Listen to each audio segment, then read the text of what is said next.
ಏನಾಗಿತ್ತು ನಿಮ್ಮ ತಮ್ಮಂಗೆ ಅಂತ ಹೇಳ್ಬೋದಾ? ಎಲ್ರಿಗೂ ಹೇಳೋದಷ್ಟೇ, ಯೂತ್ಗಳು ಯಾರು ಸಹವಾಸ ಮಾಡ್ತೀರಂತ ಯೋಚನೆ ಮಾಡಬೇಕು. ಈ ಥರ ಮಾಡ್ಕೊಂಡು ಜೀವನ ಹಾಳು ಮಾಡ್ಕೊಂಬಂದು ಮನ್ಸಿಗೆ ಬೇಜಾರಾದ್ರೆ ಮನ್ಸಲ್ಲಿರೋರ ಹತ್ರ ಹೇಳ್ಬೋದು. ಮನ್ಸಲ್ಲಿರೋರೇ ಬೇಜಾರ್ ಮಾಡಿದ್ರೆ ಯಾರ ಹತ್ರ ಹೇಳೋಣ ಗುರು? ಎದೆಯೊಡೆದುಕೊಂಡು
ಏನಾಗಿತ್ತು ನಿಮ್ಮ ತಮ್ಮಂಗೆ ಅಂತ ಹೇಳ್ಬೋದಾ?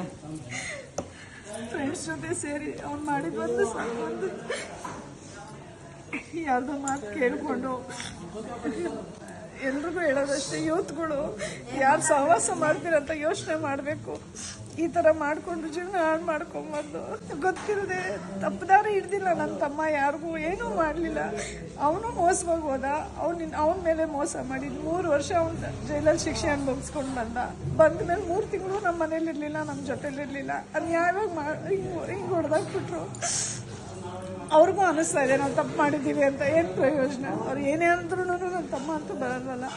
ಅವನಿಗೆ ಈ ಥರ ಅನುದಾನ ಮಾಡಬೇಕು, ಜನಗಳಿಗೆ ಸಹಾಯ ಮಾಡಬೇಕು ಎಲ್ಲ ತುಂಬ ಇಷ್ಟಪಡ್ತಾ ಇದ್ದವನು. ಅವನು ಬರ್ಡೇಗೆ ನಾವು ಈ ಥರ ಮಾಡ್ತೀವಿ ಅಂತ ಯಾವತ್ತೂ ಅಂದ್ಕೊಂಡಿರಲಿಲ್ಲ. ಬೇಜಾರಾಗುತ್ತಪ್ಪ. ಸೊ ಎಲ್ರಿಗೂ ನಮಸ್ಕಾರ. ಜನಸ್ನೇಹಿ ಮಂಜುಳಾ ಮಾತಾಡ್ತಿದ್ದೀನಿ. ನಿಜವಾಗ್ಲೂ ಬೇಜಾರಾಗುತ್ತೆ, ಏನು ಹೇಳಬೇಕು ಅಂತಲೇ ಗೊತ್ತಾಗ್ತಿಲ್ಲ. ಸೊ ನೋಡ್ತಿರ್ಬೋದು, ತುಂಬ ಜನಕ್ಕೆ ವಿಡಿಯೋ ಮಾಡೋರು, ರೀಲ್ಸ್ ಮಾಡೋರಿಗೆಲ್ಲ ಗೊತ್ತೇ ಇದ್ದೇ ಇರುತ್ತೆ ನವೀನಣ್ಣ ಅಂತ. ಸೊ ಅವರ ಹುಟ್ಟಿದಬ್ಬ. ಸೊ ನಮ್ಮ ಜನಸ್ನೇಹಿ ದೇವ್ರ ಮಕ್ಳು ಎಲ್ಲರಿಗೂ ಪ್ರಸಾದ ವ್ಯವಸ್ಥೆ ಮಾಡಿಕೊಟ್ಟಿದ್ದಾರೆ. ಅವ್ರ ಕುಟುಂಬಸ್ಥರು ಎಲ್ಲರಿಗೂ ಏನು ಹೇಳಬೇಕು ಅಂತ ನಮಗೂ ಗೊತ್ತಾಗಲ್ಲ. ಅವರ ಆತ್ಮಕ್ಕೆ ಶಾಂತಿ ಸಿಗಲಿ, ಆಗಲಿ ಅವ್ರ ಕುಟುಂಬದವ್ರು ಎಲ್ಲರಿಗೂ ಭಗವಂತ ಆಯುಷ್ಯ ಆರೋಗ್ಯ ಕೊಟ್ಟಿದ್ದು ಕಾಪಾಡಲಿ. ನೆಕ್ಸ್ಟ್ ಜನ್ಮ ಅಂತಿದ್ರೆ ಅಣ್ಣ ಮತ್ತೆ ಇವ್ರ ಕುಟುಂಬದಲ್ಲಿ ಹುಟ್ಟಿ ಬರಲಿ ಅಂತ ಹೇಳ್ತೀನಿ. ನಿಜವಾಗ್ಲೂ ಬೇಜಾರಾಗುತ್ತಮ್ಮ. ನಮಗೂ ಏನು ಮಾತಾಡಬೇಕು ಅಂತ ಗೊತ್ತಾಗಲ್ಲ. ಈಗ ಹುಟ್ಟಿದಬ್ಬ ಅಂದರೆ ಈ ಥರನೂ ಆಚರಣೆ ಮಾಡಬೇಕಂತ ನಮಗೂ ಅನ್ನಿಸ್ಬಿಡುತ್ತೆ.